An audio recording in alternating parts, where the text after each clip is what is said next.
Hello friends, কেমন আছো বলো? তো দেখো, আজকে আমি আবার নতুন একটা রেসিপি নিয়ে আসছি। দেখো, আমি নিয়েছি কতগুলো ভেতুয়া শাক। এটাতে আমি আজকে করব ঘন্ট। সবটা করব না, অর্ধেকটা আমি ভাজি করে রেখে দেবো, অর্ধেকটা আমি ঘন্ট করব। তো চলো আমি তোমাদেরকে দেখাবো কীভাবে করছি। তো ফ্রেন্ড দেখো, আমি এই শাকগুলো ছোটো ছোটো করে কেটে নিয়েছি। আর এখানে দেখো কতগুলো বড়ি। তো বড়িগুলো আমি ভাজবো।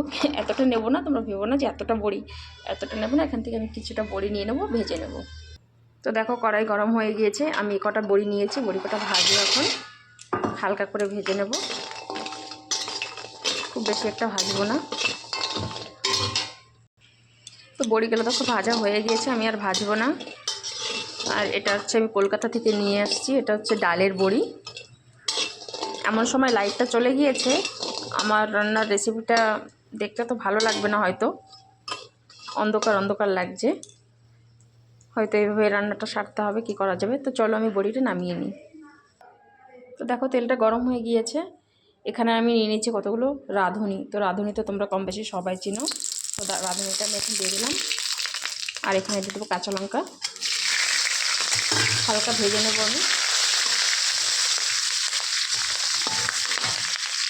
তো ভাজা হয়ে গিয়েছে, এখন আমি শাকটা দিয়ে দেবো।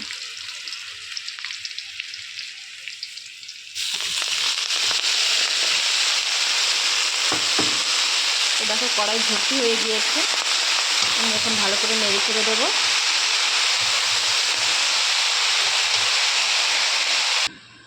তো দেখো বন্ধুরা, কতটা কম হয়ে গিয়েছে শাকটা। আমি আরেকটু নেড়ে চেড়ে নেবো। তারপরে আমি লবণ আর হলুদ দেবো। আমি এখনও কিন্তু লবণ হলুদ দুটো কোনোটাই দিইনি। দেখো কতটা জল বেরিয়েছে। তো বন্ধুরা দেখো, জলটা প্রায় শুকিয়ে এসছে, আর বেশি নেই। এখন আমি এখানে দিয়ে দেবো হলুদ, আর দিয়ে দেবো এখানে লবণ। তো শাকে বেশি আমি লবণ দেবো না, কারণ এই শাকে লবণ একটু বেশি থাকে আর কি, মানে লবণ লবণ টাইপের হয়, তো তাই। তো আমি অল্প লবণ দিয়েছি। এখন আমি ভালো করে নেড়ে চেড়ে আবার ভেজে নেব। তো ভিডিওটা তোমরা কে কোথা থেকে দেখছো অবশ্যই কমেন্টে জানাবে। আমার রেসিপিগুলো কেমন লাগে তোমাদের অবশ্যই জানাবে কিন্তু। বন্ধুরা দেখো, শাকটা ভাজা হয়ে গিয়েছে। এখন আমি এখান থেকে আধাটা শাক তুলে রেখে দেবো ভাজি খাওয়ার জন্য, আর অর্ধেকটা শাক আমি ঘন্ট করব।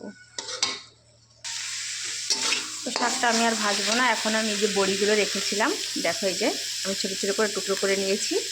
এখন আমি এগুলো দিয়ে দিচ্ছি। এখন দিয়ে আমি ভালো করে আরেকটু নেড়ে চেড়ে নেবো। কমসে কম 2 থেকে 3 মিনিট একটু আমি ভেজে নেব। তারপরে আমি এখানে চালের আটা অ্যাড করব।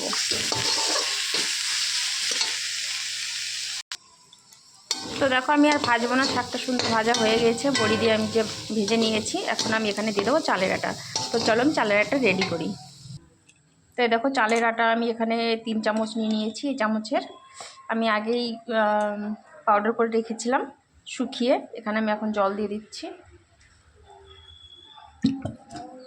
জল দিয়ে আমি এটা ভালো করে মিক্স করে নেব। তো দেখো, আমি মিক্স করে নিয়েছি। এখন আমি দিয়ে দেবো চালের আটাটা। এখন আমি দিয়ে দিচ্ছি,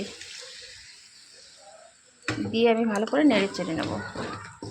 আমি এবার এখানে আর একটুখানি জল দিয়ে দেবো। জলটা আমি একটুখানি বেশি দিয়েছি, এই কারণে এই যে বড়িটা আছে এটা নাহলে সিদ্ধ হবে না, তার জন্য একটুখানি বেশি দিয়েছি। আর আমি এখন 2 মিনিটের জন্য ঢেকে দেবো। তো বন্ধুরা দেখো, ঘন্ট রেডি। আমি এখন নামিয়ে নেব।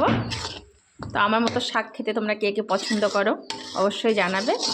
ভিডিওটা যদি ভালো লাগে একটা লাইক কমেন্ট শেয়ার অবশ্যই করবে। তো চলো আমি ঘন্টটা নামিয়ে নিই। তো দেখো, ঘন্টটা আমার রেডি। তো আজকে আমি করেছিলাম বেগুন ভাজি, ভেতো শাক ভাজি, আর ভেতো শাক ঘন্ট। তো আজকের ভিডিওটা এই পর্যন্ত। ভিডিওটা দেখার জন্য থ্যাংক ইউ।